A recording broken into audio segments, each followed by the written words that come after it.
untuk membersihkan dan detoksifikasi usus darah serta menyembuhkan sel-sel dari berbagai penyakit.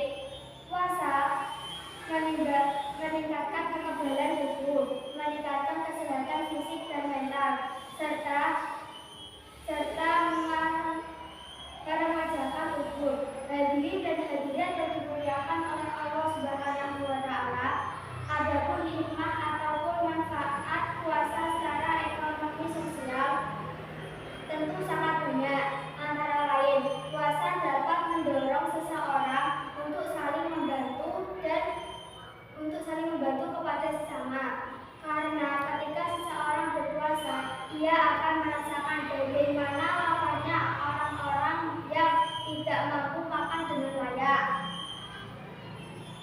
sehingga terdorong olehnya untuk berbagi dengan sesama, sebagaimana telah dicontohkan oleh Rasulullah pada bulan Ramadan. Dengan sebuah atsar sahih yang diriwayatkan oleh Ibnu Abbas, ia berkata, Rasulullah adalah orang yang dermawan. Beliau lebih dermawan lagi di bulan Ramadan saat beliau bertemu Jibril.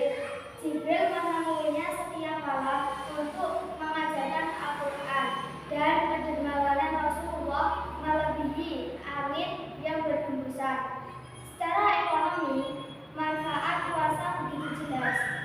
Dengan datangnya bulan puasa, perdagangan dan peningkatan peredaran uang dan peningkatan perdagangan melonjak tinggi, apalagi ketika menjelang hari raya. Namun, yang patut disayangkan adalah bahwa manfaat puasa secara ekonomi ternyata belum bisa dimaksimalkan orang-orang muslim, karena mayoritas perdagangan yang ada masih banyak dikuasai oleh orang non-muslim. Sebagaimana kita hanya sebagai penggembira dan penonton. Semoga Allah menolong kita semuanya. Demikianlah berbagai hikmah